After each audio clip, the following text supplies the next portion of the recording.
So, welcome and thank you all for joining us for this conversation. I'm Rebecca Klein. I'm Assistant Head of School for Enrollment at Valley and located in Seattle's Madison Valley. The Valley School is a pre-K through fifth grade independent school where learning is hands-on, relationships are strong, and childhood is honored.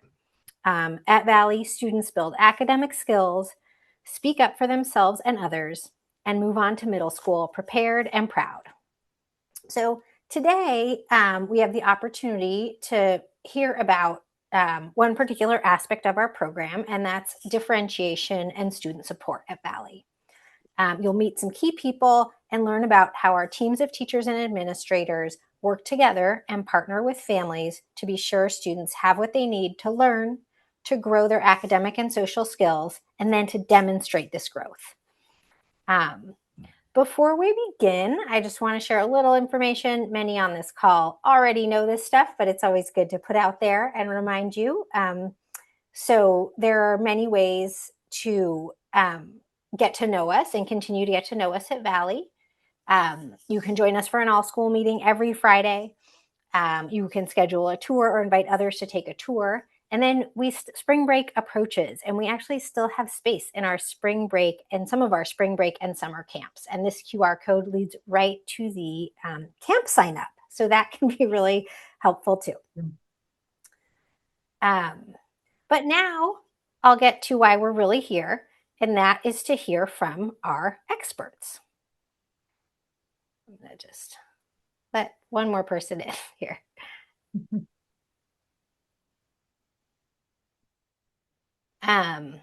So our experts they are people who know kids and families so well. They have literally worked with thousands of them over their combined more than 75 years of teaching and administration. So first we'll hear from Shana Reiss de Reyes. Shana's in her third year as head of school at Valley. She's been a teacher and an administrator in progressive schools for over 25 years and believes deeply in the power of childhood. She knows that children are wonderful, hilarious, and capable of great things, more than some people give them credit for. Watching her own children blossom in independent schools has really cemented Shana's passion for the importance of strong, child-centered education. And she will share some big picture information about our approach to teaching, learning, and support for all students at Valley. Next, we'll hear from Erica Simonds. Erica's our fourth grade teacher and teaching and learning coordinator. In these roles, she works closely to align Valley's curriculum and program with both student needs and our faculty's expertise. She's been at Valley for 25 years and has taught first through fourth grade during that time.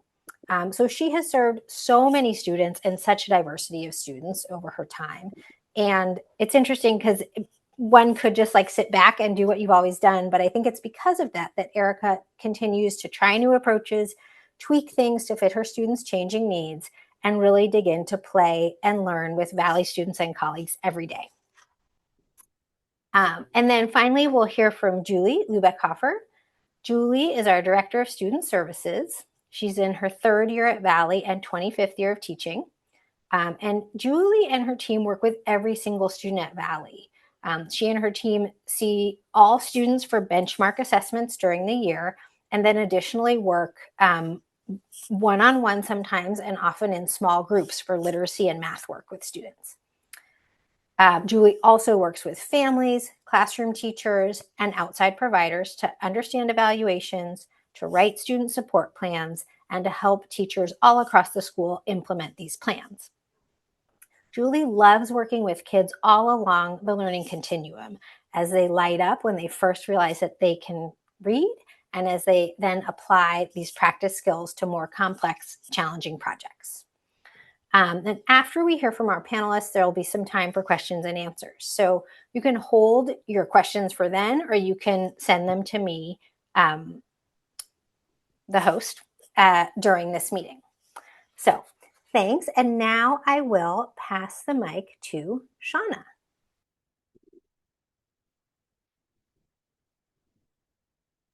Sorry, I was muted. Thanks, Rebecca. So yeah, At Valley, we believe that every child deserves to be known. We like to talk about how they're known by their name, strength, and story. And that belief shapes everything that we do. How we teach, how we group students, how we respond to individual students, whether they need more time or more challenge or a different path into the learning. Thinking about kids as individuals and what they need developmentally, socially, and academically is a cornerstone of our work. So we're here to tell you about what that looks like in practice across the grade levels, in the classroom, and in partnership with families. And it starts with having small class sizes and highly trained and dedicated teachers. Our faculty is really excellent. They know kids, they love kids, they're experts in elementary education, and they know what to expect out of students at each grade level and how to assess where they are and whether they're on track. We have a scope and sequence of skills across the grades that comes out of the curricula that we use. And in a few minutes, you're going to get to hear from Erica, who's going to tell you a little bit more about what that looks like in practice.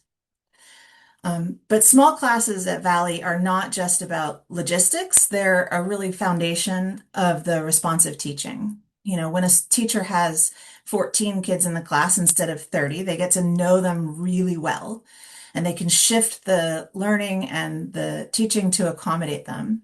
They notice immediately when a child lights up during their hands-on math, or when a kid is ready for a stretch, or when a student needs a quieter corner to do their best thinking. And that kind of knowing them is what makes the differentiation feel natural and not remedial. So it's not about labeling learners or putting kids into tracks. It's about building classroom community where where variety is the norm. We really want to have all different kinds of learners in the classrooms and have that variety, so that being in a small group or trying a different kind of a strategy or mastering a skill really quickly or taking a little bit longer is all the norm. It's about how school works for everyone.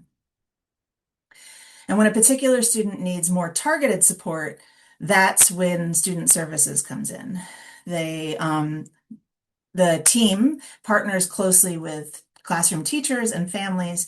And in a few minutes, you're going to hear from Julie about how she helps teachers to track student progress and identify concerns and put plans into place to help students across their day. And that includes in specialist classes and after school or on the playground, whatever is needed for individual students. It's also important to point out that not no school is going to be able to be all things for all people, right? So if a child needs, say, all day one-on-one support to be successful, that's a different conversation. That's not really what we're talking about today. We can support kids. We can support kids who need to, say, burn off a little bit of energy, but they do need to be able to be in class and participating with the group. We can give kids extra challenge, but if your child is truly in that like 0.001% of kids that are, say, doing calculus in third grade, that is also a different conversation.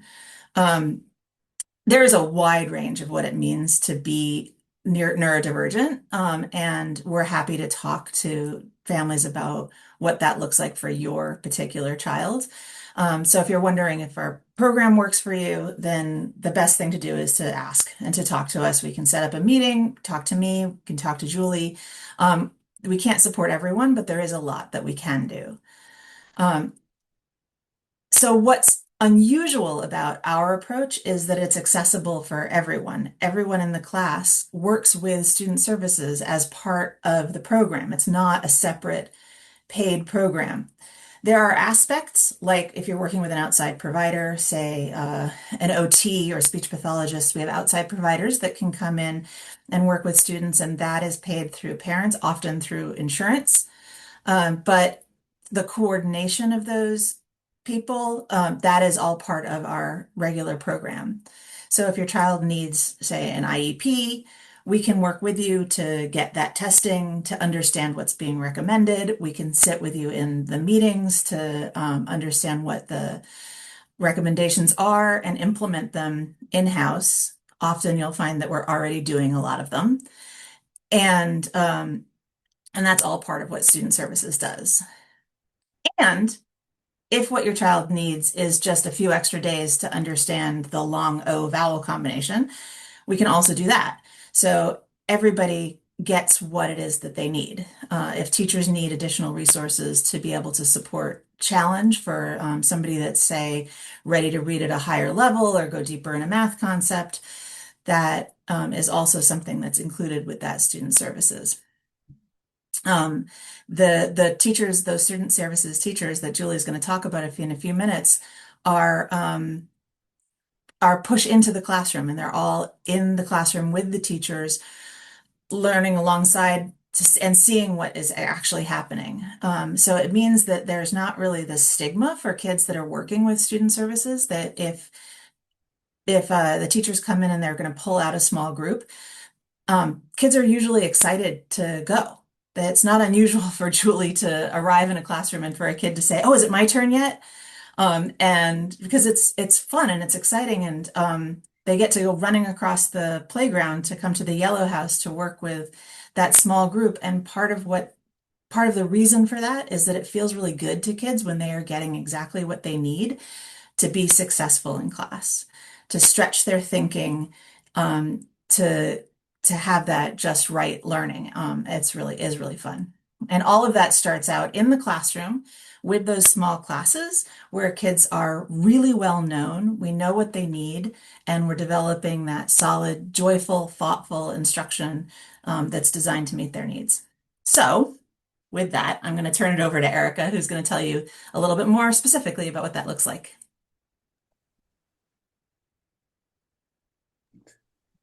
All right. Thank you, Shana. Yeah, differentiation doesn't necessarily start in the classroom at Valley. We've got these small classes, and our faculty, including all of our teachers, are present on the playground day in and day out. They're doing recess duty, they're doing lunch duty, they're doing snack duty. So we really get to know our students on a more personal level before they even set foot within our classroom walls. We get to know their interests, and we're engaging in these conversations that help us truly understand how these students work through play, which is such an integral part of our learning as well, but through play on the playground and then transferring it into the classroom. Before the school year starts, we also have handoff meetings where the student support team comes together with the teacher from the previous year and the upcoming teacher. And we talk about every single student in the class. We talk about their academic needs, but we also talk about their social and emotional needs as well, because we know that if students are not in a positive place socially and emotionally, that they're not going to be able to engage in their academics. When you come into the classroom, some of the differentiation will be visibly noticeable. You'll walk into the classroom and you will see a variety of seating, okay? Those are things that we can tailor for students. So when we look at this graphic down below, you'll see that teachers can differentiate the content. It's how and what we're teaching through the process. And then we can differentiate the product, how students are showing us their understanding of the content we're presenting. We differentiate according to student readiness, their proficiency level that they come into the classroom at, their interest.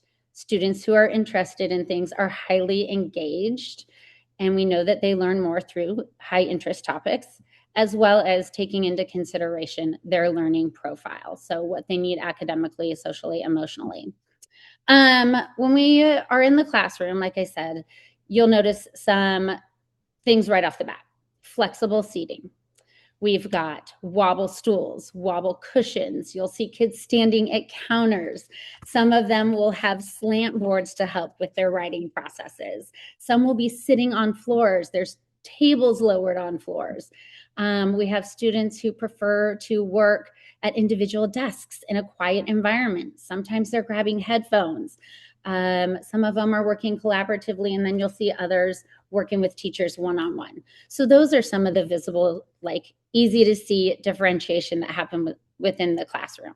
The materials they use are also noticeable differences, right? We have students who will use different writing utensils based on what they need. Some will use triangular pencils, some will use regular pencils, some will use pens because it's smoother for them. Some students will be printing, others will be using cursive or typing. Some students will also be either talking out their learning while an adult scribes for them, or using a talk to text feature on a computer to help with their output. With the academics, we know that we want to keep the interest high. So giving them as much choice as possible within our content is what we strive for. When we're working on a reading unit of fiction, helping them to choose books that they're interested in at their right level will keep them engaged and keep the learning going. If we're doing nonfiction, somebody might want to read a book on scientists. Somebody might want to read a book on rockets. Somebody might be interested in bullfrogs. So helping them practice those reading skills in areas that they are highly passionate about, and they will let you know what those topics of study are. When we talk about choosing high topics of interest and what that looks like, our lower school students in literacy particularly, they start in small guided reading groups where they are with 3, 4, maybe 5 students at a time, similarly leveled, and they're building those beginning reading skills to help foster independence into their reading. They then go practice that independently in books of their choice. We're teaching them how to choose books that are leveled appropriately, just right for them books, right? Giving them lots of materials, poetry, nonfiction, fiction, different genres to help keep them peaked as well.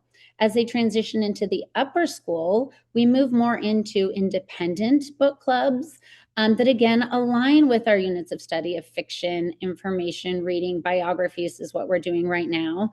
But they get to do more book browsing and choosing their books based on what is an appropriate level book for them, but also what they're interested in. We often set up these units more as a bookstore, right? Where they get to browse the books, they get to pick them up, read the back summary, they're looking through the pages and then deciding, okay, is this a book that is appropriately leveled for me?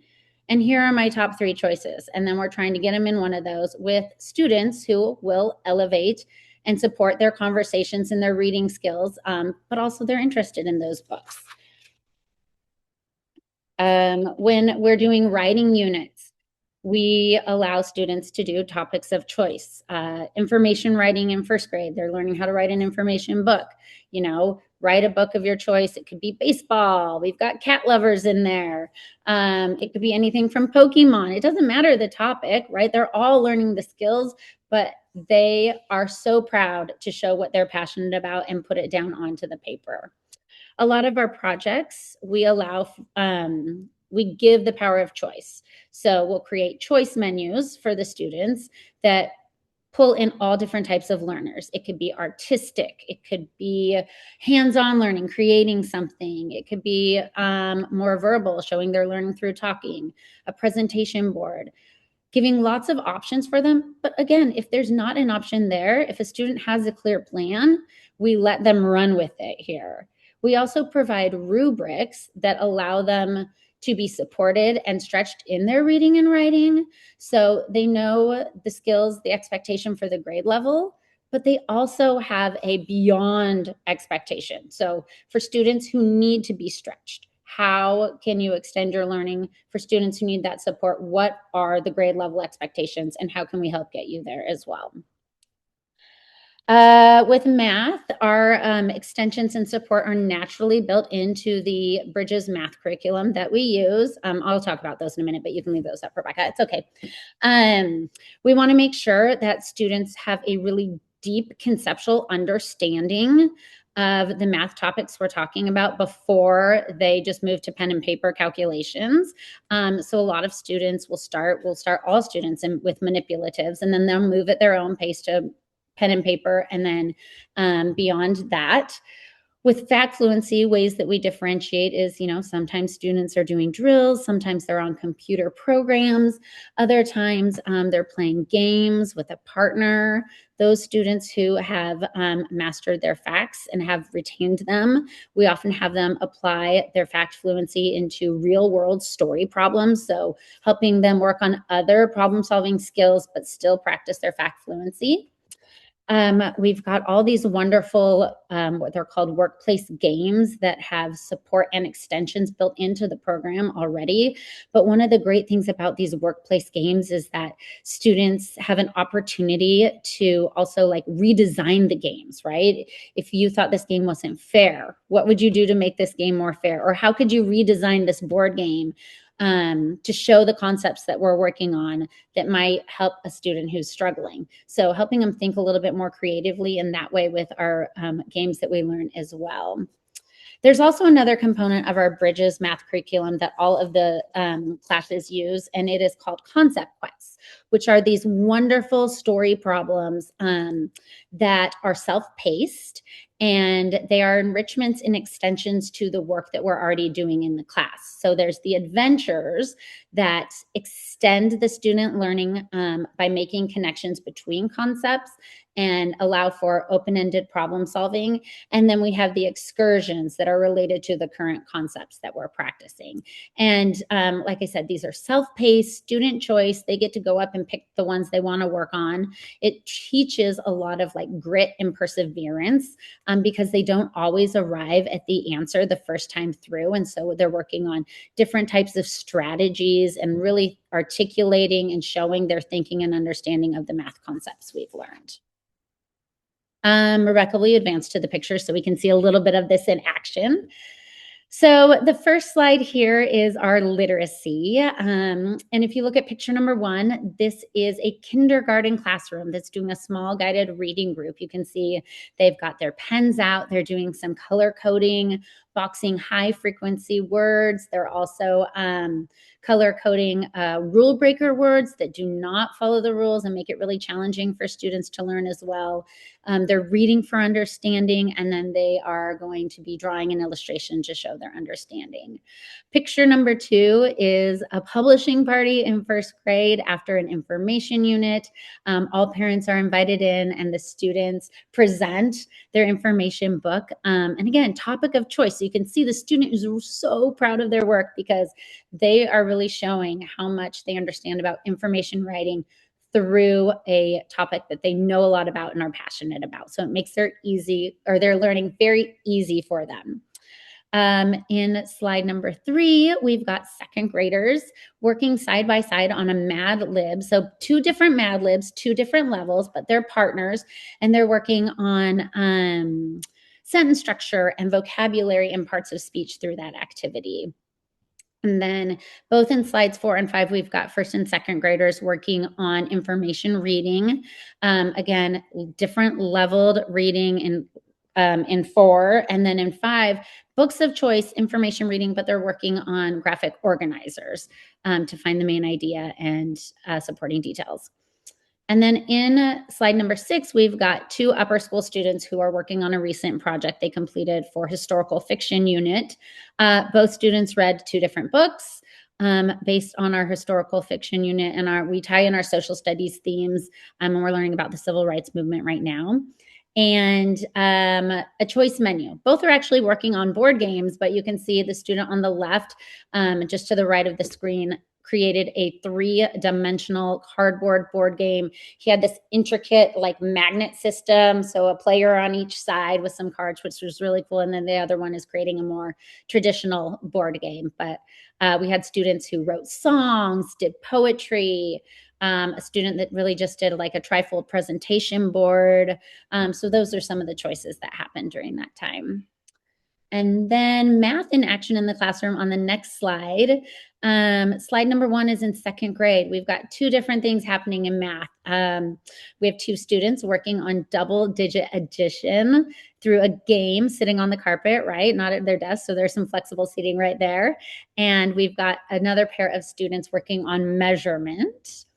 In slide number 2, this showcases a group of highly capable fourth grade mathematicians and one fifth grader. And so the fifth grader was teaching them a current fourth grade game. And those fourth graders then came back into our fourth grade classroom and taught it to small groups of fourth graders. So instead of me teaching it, they're taking a leadership role and showing their understanding of that, teaching it to a small group. Slide number 3 is first graders, and they're doing some math. It aligns to like the day of the school. I think it was day 85, and decomposing numbers. How do we add and subtract to get to 85? You can see that in that slide. You have students of all varied levels. Some are using addition, some are using subtraction, some are mixing them together, some are adding 2 numbers together, some have 3 or 4 numbers together. So really giving them an opportunity to confidently show what they know and how they understand decomposing of numbers. Slides 4 and 5 are fourth graders, and it's showing how meeting students where they need, using different manipulatives. 2 people are using a fraction kit on the left. Another group of students are using a clock to practice fractions to solve some real world math problems. And then number 6 is fourth graders using a ratio table to practice multiplying numbers. And this way, we differentiated this activity by some students had higher factors. So between 12 and 20, and they were multiplying all the way up to 20, and other students had a lower factor, less than 10, to show how to use a ratio table. While we work really hard in the classroom to meet all the needs and extend the learning for all students, there are times where we need support from our student support team. And so I'm going to pass the baton to Julie, who is our Director of Student Services. Great. Thanks, Erica. As you know, Erica and Shana, said, our motto is really that everyone here gets what they need. And we're looking at that additional support when the classroom isn't able to meet all of those needs. And we're really looking at kids holistically. So most of what we do is academic. We're supporting reading, writing, math. But because we know the students so well, we are able to support other things like social emotional needs, behavioral, and other things that we'll talk about here in a minute. The support looks different every year, and it looks different for different students. Like, for example, one class one year may need a lot of literacy support, and the next year they might need a lot of math support, or there may be only a few kids in one class who need support, or there may be many kids who need a lot of support. So we look at it every year in a different way. We do a lot of work in kindergarten so that we make sure that those kids are supported as they're learning how to be students, and also so that we're making sure to do early identification and intervention if there's any needs there. And this kind of maps out the 5 areas that we work in that I'll kind of go through briefly. The first piece is that we're identifying kids who might need extra support. We do a lot of the assessments with the teachers, but we also look at the data overall to review what the teachers are gathering, to know if who might be needing extra support based on those. We can do additional assessments also if there's kids that we're still wondering about and want more information about. And we look at that data and we'll often progress monitor in different ways about every 6 weeks so that we can reassign that support. For example, if one kid is not progressing quite as much, we're going to add in more support, more small group, more one-on-one. If another kid is now, they seem to know that skill, they might move on and not be seen in a small group anymore, or might have less time one-on-one or in those groups. And then the other pieces that we are, sometimes I'll come in and I'll do formal observations, and take data, but also we're all just observing what's going on with kids as we figure out who might need extra support, and keeping some documentation about that of like, this happened this day, this happened this day, and trying to figure out, it's kind of like a puzzle, trying to figure out who might need support where and why. In the purple, the support is obviously the majority of what we do. These are not really even across the board. And what that looks like, we're doing a lot of push-in support where there's extra people coming into the classrooms at strategic times. A lot of small group and some one-on-one work. The work is flexible, so there are students that I see almost every day. There are some students I might only see a couple of times if a teacher has a specific need. So sometimes on a limited basis. during that time, we might be reviewing what they did in class or completing some work that they weren't able to complete. We're also providing additional practice on skills. We do a lot of games. We keep it fun. We really want them to be enjoying the learning and increasing their motivation and seeing that their hard work is paying off. So often kids, who are maybe struggling to learn to read are not so motivated to come, read and do more. So we keep it really fun and highlight how much progress that they're making. As I mentioned, most of the support we do is academic, but we do look broadly at other needs. So there are kids who need more social emotional support, and we're kind of figuring out what that means. Does that mean they need extra coaching on the playground or kind of extra eyes? They might need help like initiating play, like getting in on the how do I get friends to kind of play with me? And so we're helping teachers figure out how to help them coach on that. We're looking at, how are kids regulating? Are they having challenges like sitting on the rug during that time? And why might that be? So some kids, it might be, maybe they need some work on their core strength and they might need a referral to like occupational therapy. Sometimes we're able to provide, like Erica said, special seating and things that all of a sudden it's much easier for them. And so we help teachers kind of figure that out in different classroom modifications that will help them with their regulation. We also help kids with kind of sensory needs. So we can add in additional tools and strategies, breaks, things like that will help. And some of the other things like fine motor support, like kids are using different kinds of pencils, grips, slant boards, things like that. So we're also looking at all those kinds of needs and helping teachers figure out how to make the classroom more accessible for them. That third piece in the yellow is that we work a lot on communication. So internally, we want, if a kid needs a specific support, we want everybody to know that. So if something's working really well in fourth grade, it's helpful for the Spanish teacher to know that too, for example. So we communicate a lot internally about the strategies and things that are working.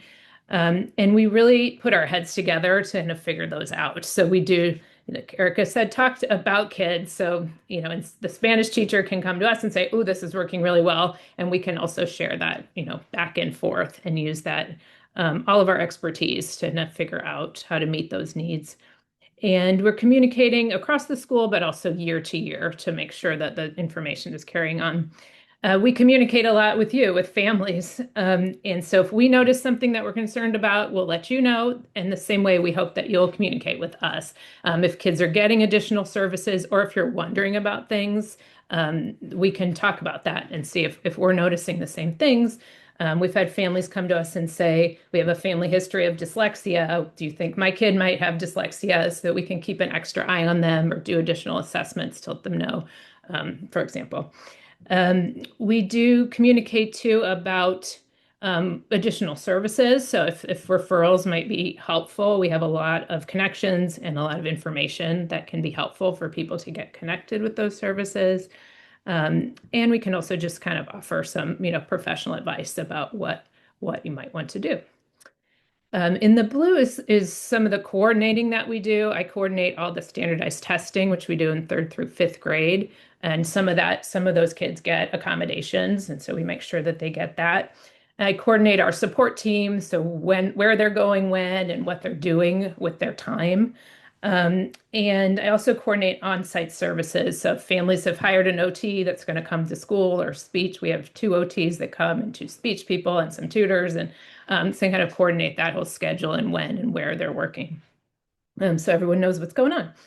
And then one of the other big pieces we do is that we're always collaborating. So I will write the support plans in collaboration with teachers, and then we will have a meeting with families to finish writing them and collaborate on what's in that support plan, what we think will be successful.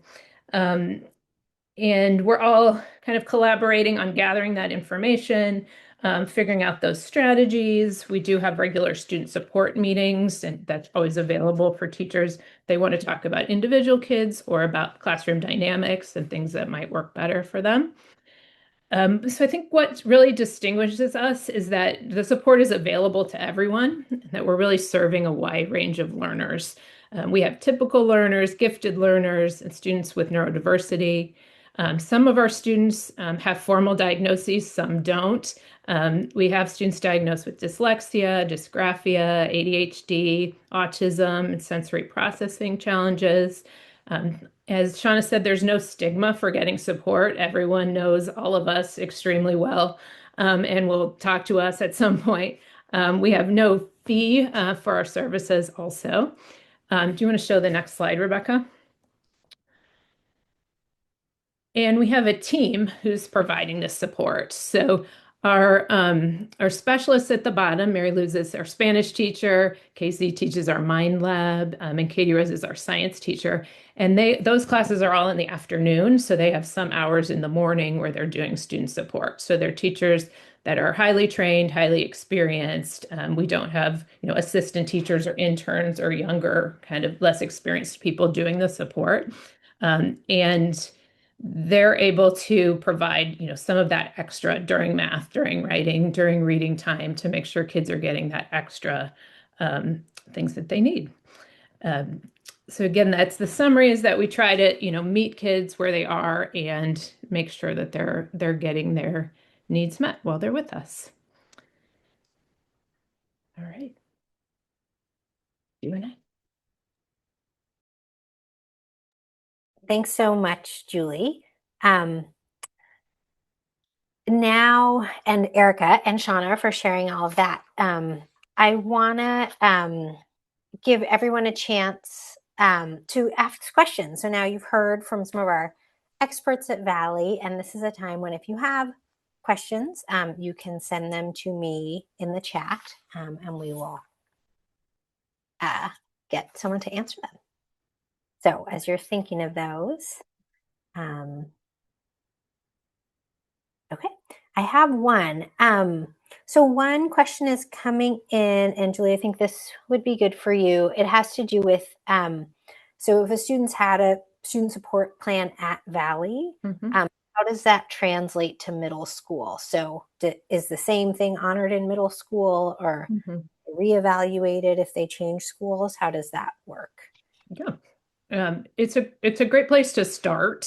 So when you're starting at a different school, to be able to tell the school, I have a plan, this is what worked for them at their last school. So every school does it slightly differently. It might look, but every school will provide some accommodations, some better than others, of course. But it's a great place to start for them to know this is what worked.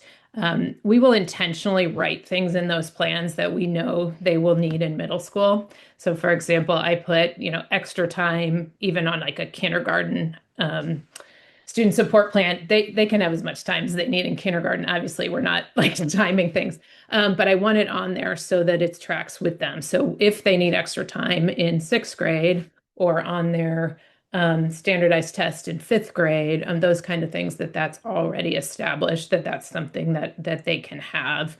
And so we really intentionally put things in there that we know will be helpful for them in middle school. And as they get into fourth and fifth grade, we push them pretty hard on asking for their accommodations, because they know we will always give them their accommodations. And we tell them that, of course, and we will notice and just be like, get your wobble stool, or whatever they need.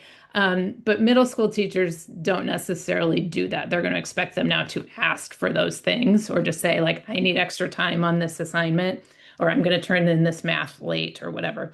And so we will tell them, we'll even say, go back to your seat and come right back to me and ask for it now. We really make them practice those skills so that they understand what their accommodations are, how they're helpful, and how to ask for them. Thanks, Julie. Here's another question. It's how to tell, with a young kid. So we talked a little bit about middle school. This is about the other end. So how might someone tell if a younger 3, 4, 5-year-old is likely to need an evaluation or a student support plan? And maybe Shauna, do you want to talk about that? Yeah, sure. I mean, I think it depends. Like I said, there's a range of what it means to be neurodivergent. And sometimes, there are things that we know we can recognize quickly in 4-year-olds and 5-year-olds. And sometimes there are things that are, sort of typical of a 4-year-old, but if they haven't grown out of it by the time they get to be a little bit older, then that's when we're starting to wonder what's going on. So, some of the time the teachers will, see something, or parents will be concerned about something, and we will say like, oh, let's wait and keep an eye on it. At other times, we will recommend going and getting an evaluation. It depends. And we are really happy to talk with families about what's going on with particular kids, and let you know what we're thinking and what we're seeing.